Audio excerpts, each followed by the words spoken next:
Okay, thank you guys for coming. I'm very excited about this meeting. We have Kathleen here with us from Code 3 Records. I interned with her over the summer and she's lovely. So Kathleen, can you tell us about your company and what you do? Sure. Yeah, it was a pleasure working with you, Estelle, over the summer. I was happy to have you. Appreciated all your help. So Code 3 Records, Artist Services is the name of our company. And what we do is we help artists from all over the world with manage their metadata and sync licensing, which a lot of artists and bands that want to get into sync licensing, and not too many know exactly the starting point there and how to go about that. So that's pretty much what we do, is get bands and artists organized, and then we pitch their music to sync opportunities. Awesome. But basically what we do is we work with artists for 12 months. And during that 12 months, we start off with some questionnaires to see where artists are in their career. And then from there, we go and pretty much navigate what they need to do next. Do you guys talk about that a lot in your classes? Like sound exchange, music reports, agencies and royalties and all that stuff?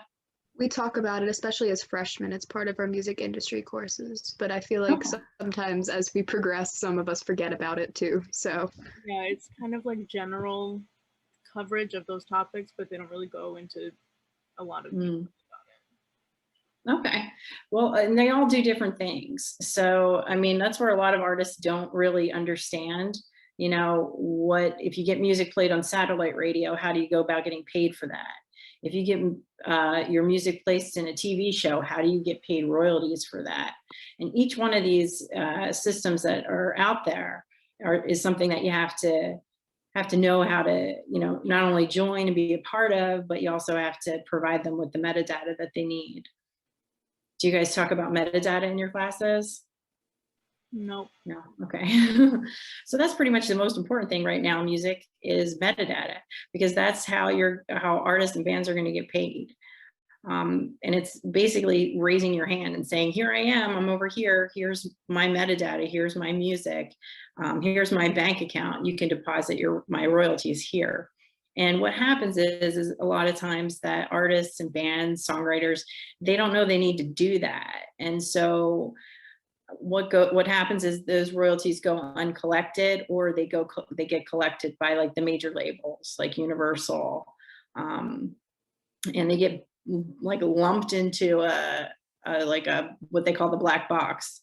Okay, and then it gets just distributed amongst like labels or even like shareholders, if that makes any sense. So that's pretty much in a nutshell like what happens with royalties. And there's all different kinds of royalties. There's like performance royalties, songwriter royalties, rights owner royalties, and all the artists that we work with are self-published. So a lot of them don't realize that you can collect not only songwriting royalties, but also the publishing royalties. And publishing is where it gets really confusing, because not too many people understand that and what you need to do, and that you are, if you're an independent artist, you are a publisher. Awesome. So do you guys cover publishing a lot in class, or? No. I think it's the basics, because we're trying to cover a lot of things in the one course and just kind of give a general overview. There's some things that we go a lot and like in depth with like copyright and stuff, but like publishing, not quite as much. Okay. So with our company, we take everybody on a little journey, basically, and copywriting is towards the end of the journey, because the Copyright Office just recently changed their policy for, you know, independent musicians. Really, you know, we used to want to try and copyright your music before you put it out there in the world, but the Copyright Office changed the policy, and now the works need to be published in order to go with like a standard copyright. And the fee is much lower, which is, everybody's looking for that, because it's now $65, or it used to be $55 to register for a copyright of an album. So the copyright procedures is pretty straightforward if you've done it a couple times, because it's all online now, and you just upload the music as well as, you know, who the rights owners are. And since we work with self-published artists, all of the rights owners are the artists themselves, which makes the copyright go through a little bit quicker, because it's not like we're representing like a label or you know, anybody else that has rights to that music. The artists themselves own their own music. So we also register with Nielsen SoundScan. That is what they call how you register with the Billboard charts. Like if you want your music to be displayed on the Billboard charts, first you have to register the metadata. And are you guys familiar with like the metadata, like what I'm talking about when I say metadata, what that is? Somewhat. Okay, so like ISRC codes, ISWC codes, USP or UPC codes. No. Okay, so that's where the metadata comes into play, and that's how, you know, if you're going to get paid for your music, that's where you have to know where to get those codes. Now, all the artists need to be registered with a pro first, so that's Bmi and Ascap, and Bmi and Ascap are kind of like merging right now, which is interesting. They're actually sharing a database right now, which is pretty new. It only happened within the last couple months. So you have to be registered with a pro first if you want to get your music licensed, right? So the pros are going to establish your international songwriting composition number, and that's the ISWC code. It's basically like a social security number for your song, for each individual song. And not every song gets an ISWC code. There's all these intricate little pieces to this puzzle.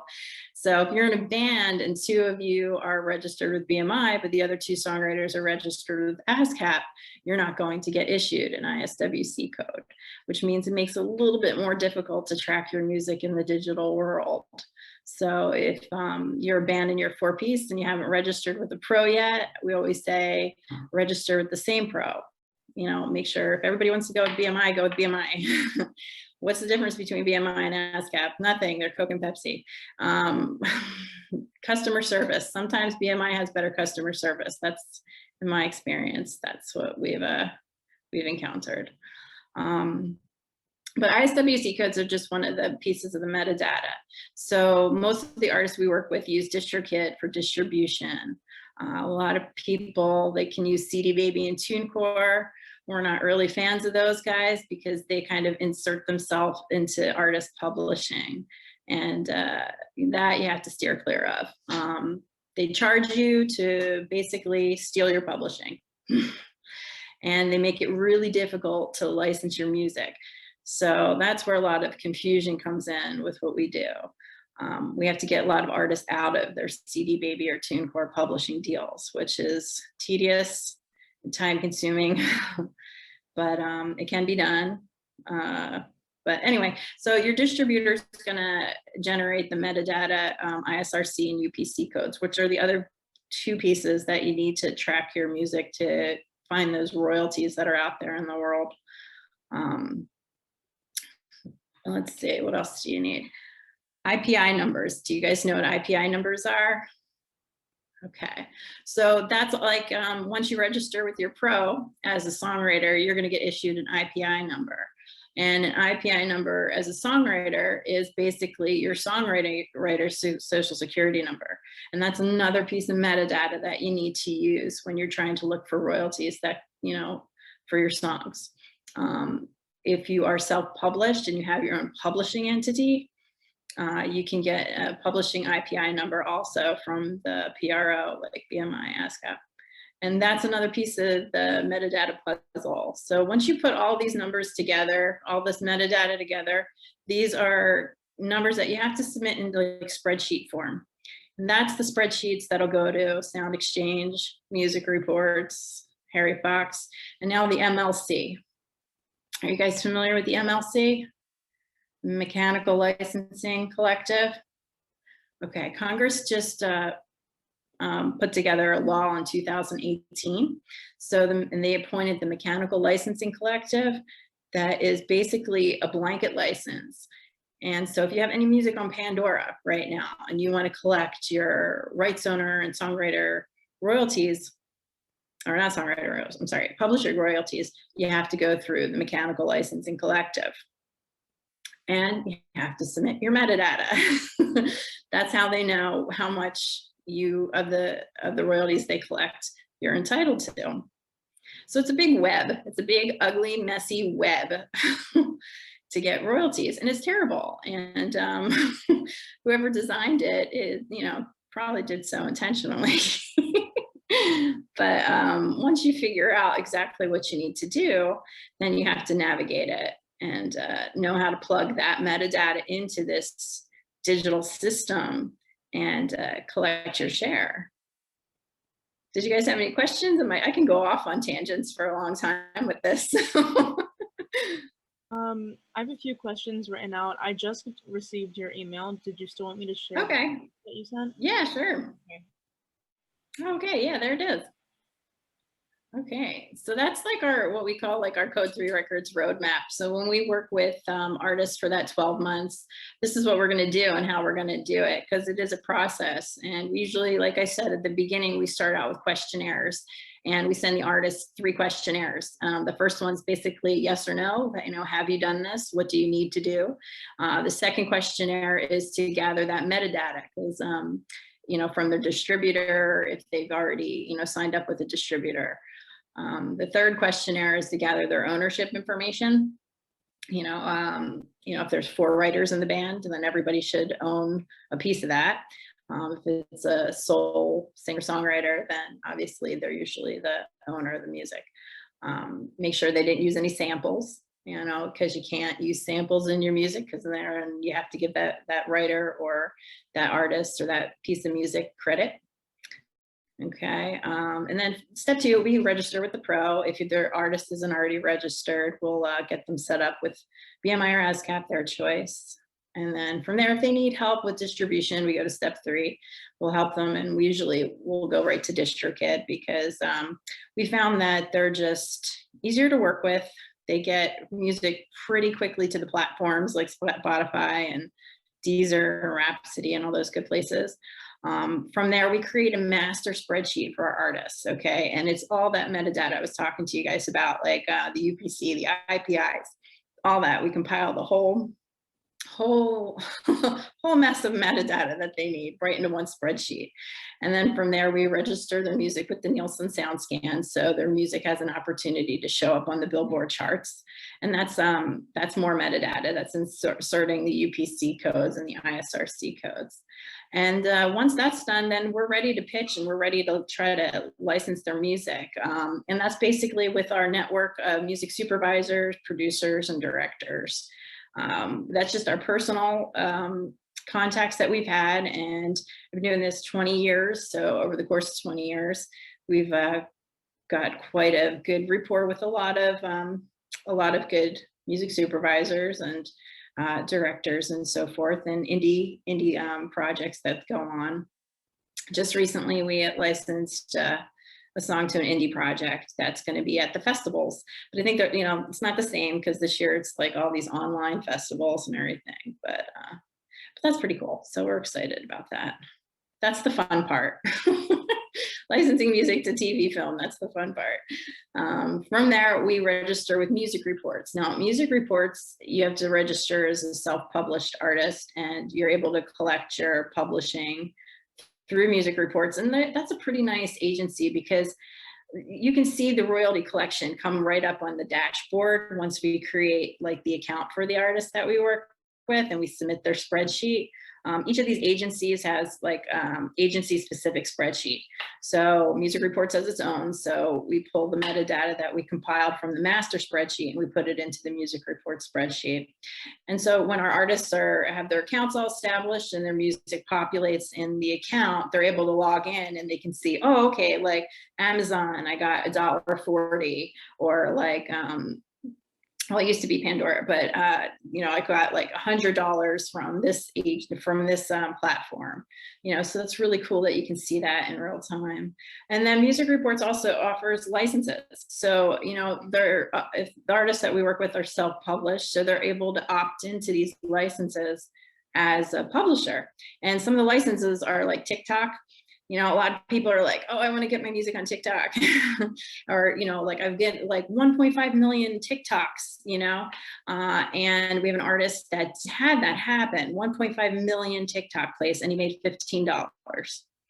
So, you know, he didn't have his publishing in order and all that stuff. So, I mean, it's really disappointing when you see stuff like that happen. Like, you know, when you think you're getting all this exposure and like you're making some traction, and that's a bit disappointing.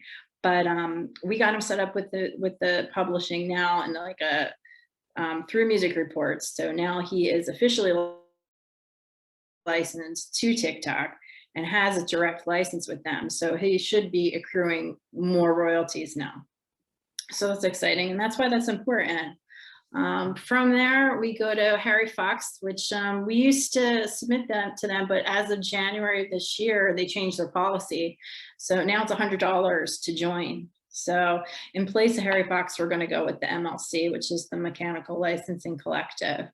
And they've already signed a blanket license with Pandora. So I think that'll be pretty cool just to go with those guys now. From there, then we go to Sound Exchange, and Sound Exchange collects for, like I said, satellite radio. They also collect for webcasters like iHeartRadio. So we submit the metadata to them, and they have a new process too. So you have to claim your songs through them now. And then from there, it's the ARC, and that agency is like real physical copies. Like if you had like CDs or vinyl sold throughout the world, they'll collect internationally too, for any kind of physical product that you sold. So, and then number 11 is the Copyright Office, which is pretty self-explanatory. It's important to register with the Copyright Office. Not everybody wants to, because it costs you money to register with them.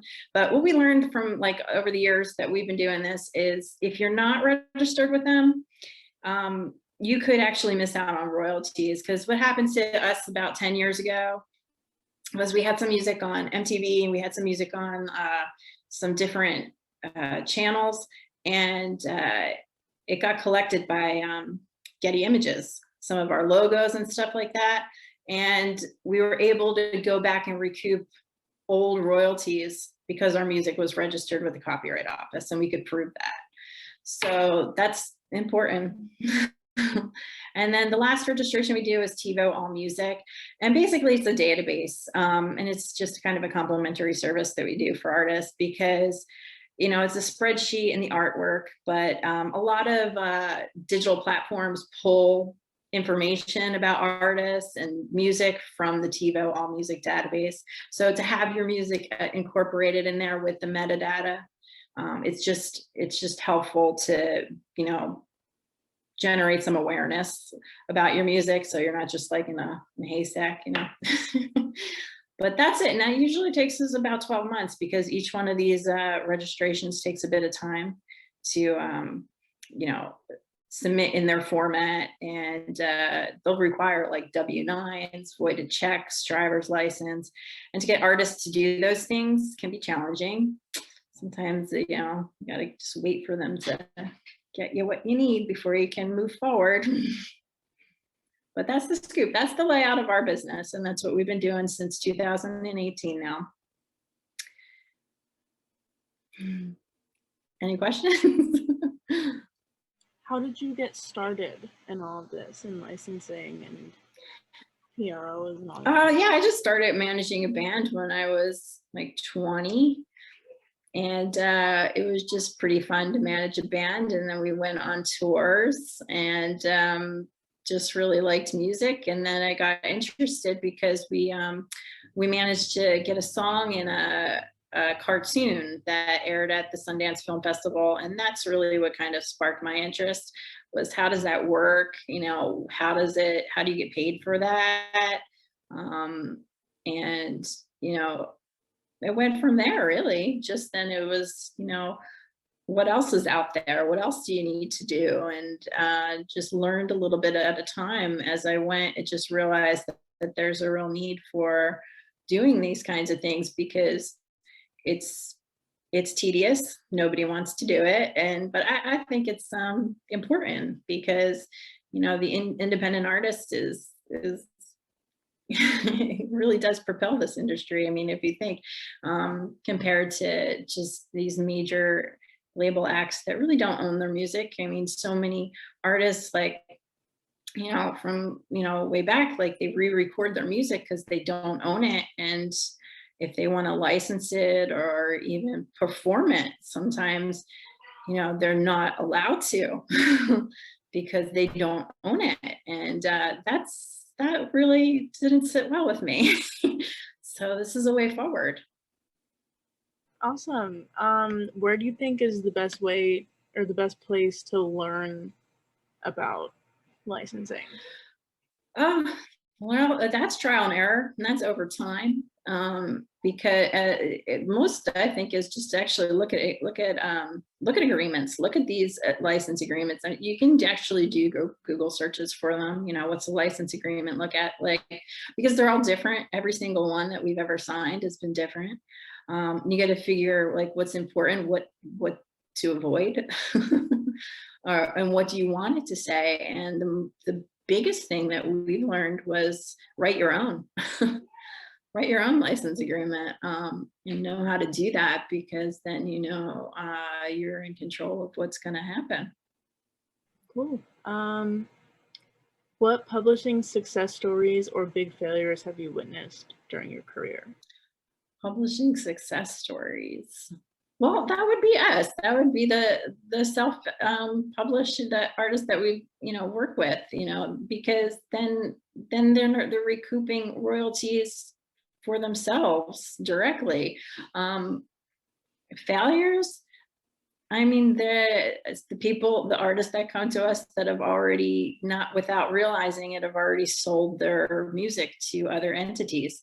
And those entities turn around and say, well, if you want that music back, it's going to cost you X amount of dollars. It could be thousands of dollars.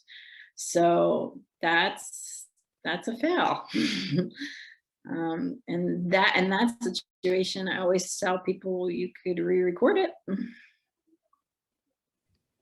Is it that easy to accidentally sell your music? It is. It's happened so much. I mean, if you look at all of, like, you could look at like, oh gosh, so many major artists.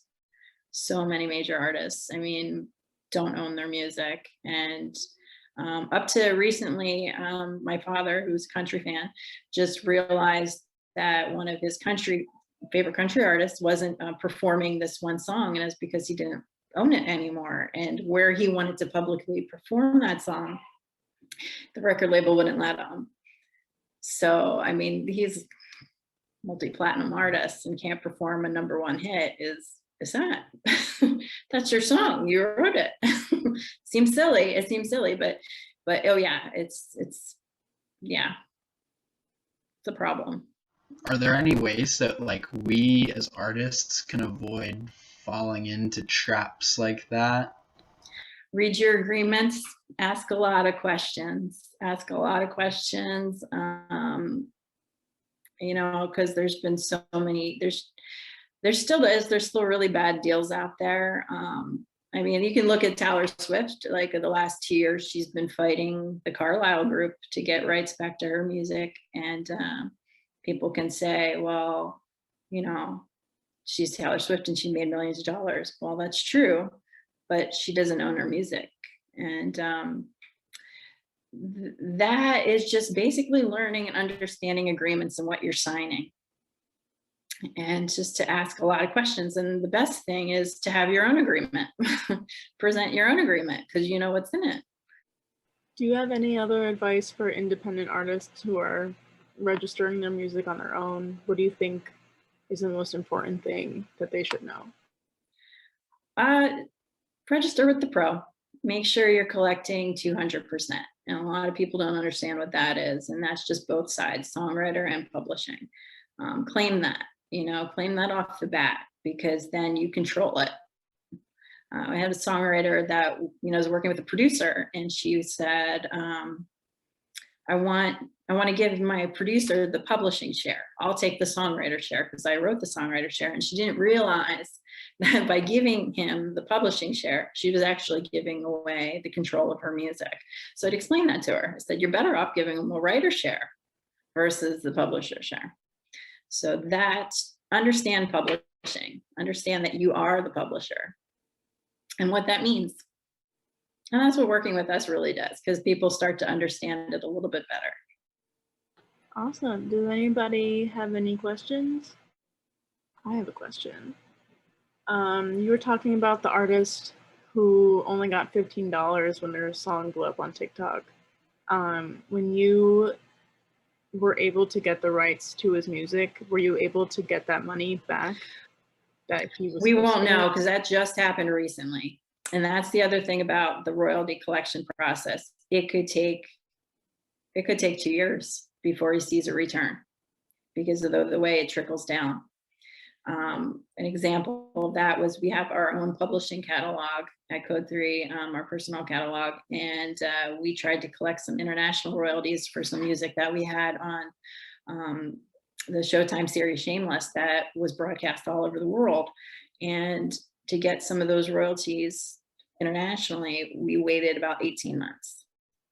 So it's not a quick, it's a just let it trickle through effect. So it's time. You just gotta wait and see what happens. So I have another question. You were saying that like accidentally selling your music, and you said just re-record it. How does that affect performing the music? If you don't own the song, but you own the recording of a different version of this, like how does that work? Well, it depends on your agreement too. Okay, what they did sign. Did they sign something that required them to only perform it with the permission from the label? Those things come into play. But yeah, you're right. It doesn't kind of make sense too much. If you re-record it, you should be able to perform it. That's kind of like the flip side. And they could actually, in a court of law, you could legally say that, come back to them and say, oh no, this is this version. Like, it's all about the legality of it and the words that you use. That's where it gets real messy. I talked to an artist today, and he did vocals over the Snow Algira song. She did Allegra is her name? I don't know. Anyway, she's very popular in the pop community, and he did some hip hop rap vocals over a portion of her song, and he was able to submit it to BMI as a derivative work. And that gets really interesting because, and that comes down to a lot of legal rules. Okay, he was allowed to submit a song that was technically somebody else's, but he added his own vocals to a portion of it and submitted as a derivative, and now he's able to collect royalties on that derivative, and that derivative got airplay all over the world. So it's really tricky, and it comes down to a lot of legal jargon that you kind of need to learn a bit about. And he himself is a lawyer, so he really understands the ins and outs and what he can get away with. Right or wrong, I don't know, but it is, his talent that did, generate some awareness of her song. I mean, she's in the pop world, he's in the hip hop rap world. So that's interesting. I was interested to see how that's developed, but pretty cool. Would she still collect royalties from his derivative, or is he completely? Yes, yeah. He is collecting 25% and she's collecting 75%. So yeah, so it's not like in a court of law, she can't complain too much because she's getting paid like every time that song plays. So eventually, I mean, that's a major label. I forget what label that is. Actually, I think it's BMG. But I do believe at some point they're going to try and sue him, and they will not have a leg to stand on because legally she is recouping the royalties He's tried to negotiate a license with them, but they don't want to seem to deal and do an agreement. So there's like a couple $1,000s now, actually more than that, there's thousands of dollars now, sitting there uncollected, because he's basically waiting for them to either make an agreement so she can take her portion of those royalties, or they could come up with a license of some sort so they could split it, but that hasn't happened yet. So eventually they will do something, because they're going to want to collect. How important is it to have like a legal background into what you're going into, or can you just trial and error your way through it, or like should you have some sort of basis in law? Me personally, I was trial and error. But you know, and I think that's happened to a lot of artists, and that's all it is. And you know, that when you put all those pieces together, then you can kind of start getting a little wise to what's happening. I mean, and again, Taylor Swift's a good example. She started when she was like 20, and now here she is in her early 30s, and she's like, hey, wait a minute. But I mean, after a decade of learning, I'm sure she's not a stupid woman, that she was kind of like, hey, wait a minute. But yeah, you can trial your error away in anything, really. But I'm sure it would help if you already had the knowledge, at least how agreements work, you know, an understanding of that legal aspect of it. I'm just full of questions today, apparently. I really am too. So just going back to like getting your government like copyright license, doesn't that only last for like 2 years, or does it last longer than that? And like, how important is it to get that license versus just, because once you write it down, don't you technically have a copyright to it? Or you mean like, as like, okay, like you made a CD and you technically have the copyright to that CD? Yeah, the music on there. Yeah, that's true. That is true. But like I said, when it comes to making a claim to those royalties or claims to the songs, you're much more protected if you have that certificate from the U.S. Copyright Office. In fact, we got involved with the Spotify versus Ferric lawsuit. It was a class action lawsuit, and it happened like 4 years ago. And that asked us for the SR number, which are the SR numbers are sound recording number, right? So when I was filling out all the paperwork that said, you know, and they wanted all this metadata again, the SR number was one of the things they asked for. So okay, if you have it, it's just going to make the process so much easier. And then they sent us a check, a nice size check. I was like, all right, but if we didn't have that, it would be a little bit more challenging to go and prove it. Yeah, it's just like more the extra documentation is a safety net more than anything. So. Absolutely. Yep. Okay. Thank you. Yeah. I'm kind of curious, like, what kind of jobs exist within the licensing royalties realm of the music industry? Like, what are some of the different roles that you could play at a company like Code 3 or similar businesses like that? Well, Code 3, we're pretty small, so we do everything ourselves in-house right now. But if you were going to go to like a label, they have licensing specialists. They have, you know, licensing assistants. If you were to work for like a music supervisor, they have like music supervisor assistants, and a lot of sync departments, or, you know, because it's all about the agreements like that those guys put together. So sync administrators. There's also song pitchers or song pluggers. Those are mostly independent folks though. But if you were looking to like go to a label like Capitol Records, then you would be like a licensing specialist or a licensing, excuse me, licensing administrator. Okay, thank you for answering that. Do you necessarily have to have like law experience? Like, I'm curious, like, what level of experience they would expect from someone going in, like, entry level. Well, then you would be more like looking for more like an intern position, right? Internship position, I would say. Entry level, I don't know. I don't know that what they would expect. I've never worked in those positions, so I can't really speak to that. But always, you know, put it out there, you know, if there's some place that you're trying to get to, you know, definitely don't hesitate to, you know, go for those positions and see what happens if you have an interest in it. Awesome. Thank you. Mhm. Does anyone else have any questions? If you don't have any questions now, but you think of it later, maybe Kathleen, you can put your email or something in the chat so people can contact you later on in Sure. case anything comes up. Yeah, that sounds good. All right. Oh, over here. Thank you. Yeah, you bet. Here you go. Awesome. Perfect. If nobody has any more questions, Yeah. then I guess wrap it Yeah, up. but Estelle, before you stop the recording, we should probably talk about the election stuff. Yeah. So I have a quick announcement for our MM members, which we need to share past this meeting too. I'm going to try to send out an email. I don't know if Get Involved is working yet, but as soon as it does, I will be sending this email out.